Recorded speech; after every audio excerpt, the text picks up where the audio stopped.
population pyramid is simply a bar graph that's designed to show the age and sex composition of a population. Now, because it's matching males and females up against each other on the horizontal axis, it's a little bit trickier than your regular bar graph to create. What we're going to do in this video is walk through what data you need and how you go about using the bar graph tools in Excel in order to create a population pyramid. I've started here with population by age and by sex. This is Japan 2010. This should be familiar to you at this point. I'm going to start by collapsing, actually I'm going to start by getting rid of the calculations I've already performed. I need to make sure that this is the full, we've got an overlap here, 0 to 1 and 0 to 4, and we don't want that to be in the pyramid. We want it to be an accurate count of the 0 to 4 population without an extra column. So I'm simply going to quickly add these up.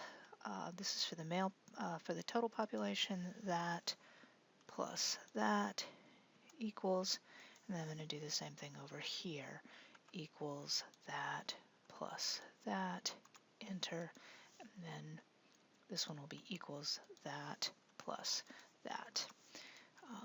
Usually there are some small things along these lines that you have to do in order to prepare your data for any kind of graphing. This is just a little bit of tweaking we're doing right here. I'm copying, Control-C or Command-C, and then I'm going to paste into here, but I don't want to paste the formula. That would create a circular reference since I used that number to get that number. Instead, I'm going to do paste special.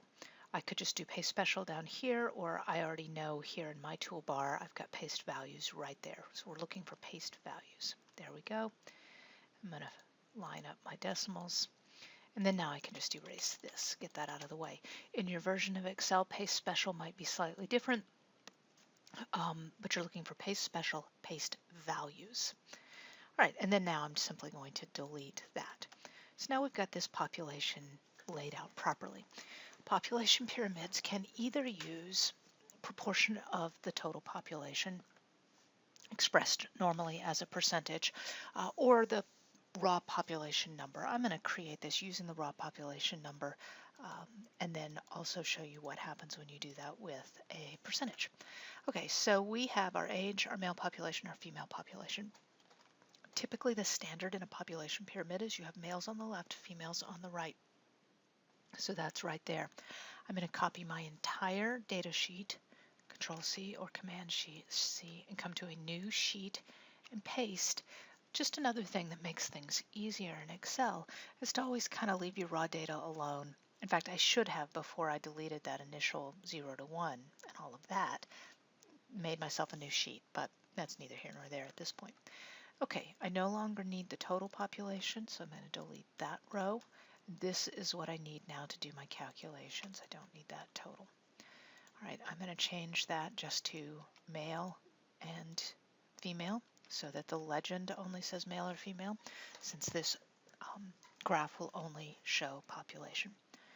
All right, now we go about what we would normally do in whatever your version of Excel is to create a bar chart. And I'll show you what happens and then show you how to actually fix it.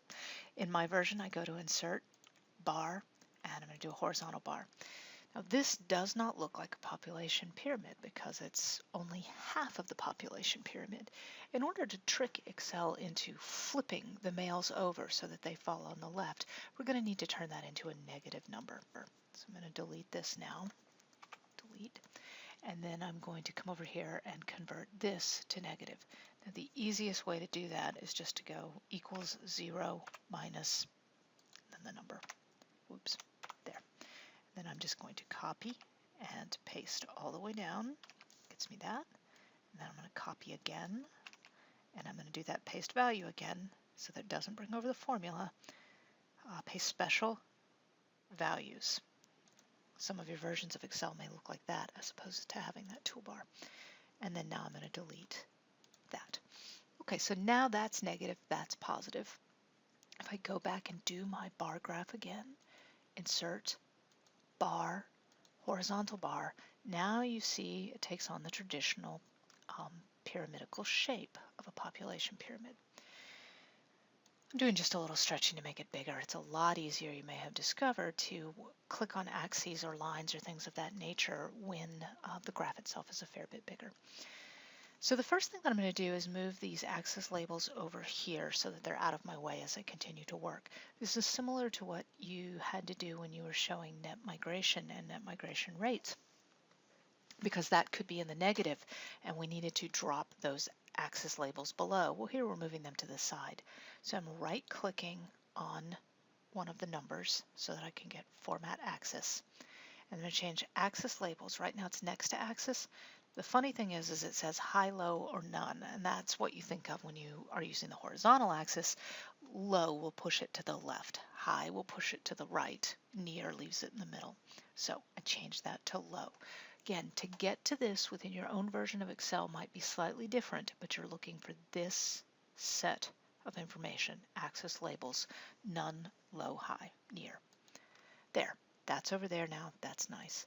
I usually at this point click on one of my predefined graph designs just to go ahead and throw that title in there in the correct place. I could have also gone to layout and chosen chart title to put one in place. I am going to come here to do axis titles because I need an axis title. My primary horizontal axis title will be below the axis, and that is population. Enter. And then I'm going to come back up to axis, and my primary vertical one, which I'm going to do as a rotated, is going to be age. Enter. I'm not clarifying sex because that is in my legend, which we will also move in a moment. But first, we're going to work on these bars. Now, in a traditional population pyramid, these bars would line up against, they butt right up against each other rather than being off ever so slightly. We need to tell Excel that's what we want. We also need to tell Excel we don't want these gaps in between. So I'm going to start over here with the males, right-clicking on one of the bars, Format Data Series. I want there to be no gap, that takes care of that, and I want them to be completely overlapped, that takes care of that. I'm going to go ahead and hit close. So now you see they line up. But now what we've got is the fact that we kind of can't, it's all one big blob. This is acceptable. It is a little bit easier to read if we go ahead and have lines to distinguish. You could do that with black, you could do that with a color, it depends on the color that these are. This is a formatting and design choice. I'm going to right-click again, Format Data Series, and I'm going to come over here to Border. Border Color, I want a solid line, and I think I will make that border color a very dark blue. There we go, close. Okay, it looks almost black, but it's not quite as harsh as black. And then I'm going to do the same thing over here. Right-click, Format Data Series, Border Color, Solid Line, except in this case I'm going to make it a very dark red. Close. There. It's just a design choice that I made to choose that instead of black. It's slightly less vivid in contrast, but still makes the point. So now what we've done is we've moved our axis label over, we've put in our axis titles, we've gotten our bars to butt up against each other with a complete overlap, and we've removed the gap entirely. There's two remaining important things to do here. One of those is to find a better location for our legend, but the other is to get rid of these negatives.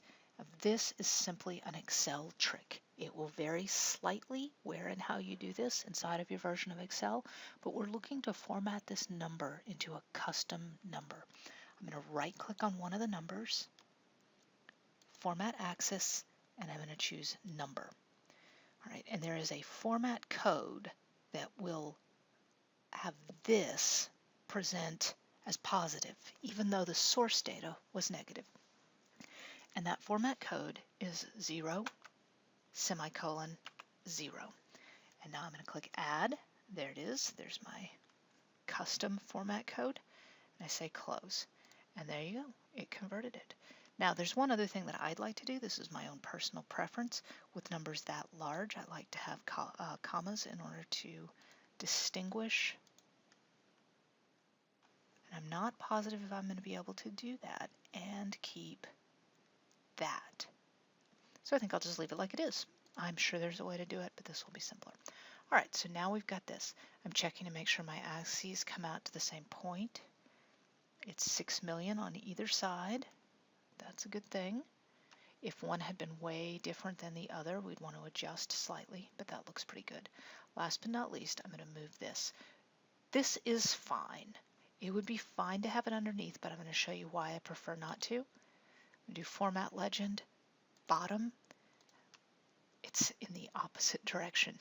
I'm sure there's a way to switch that around. I just haven't figured it out yet. I also find that that just looks a little odd under there.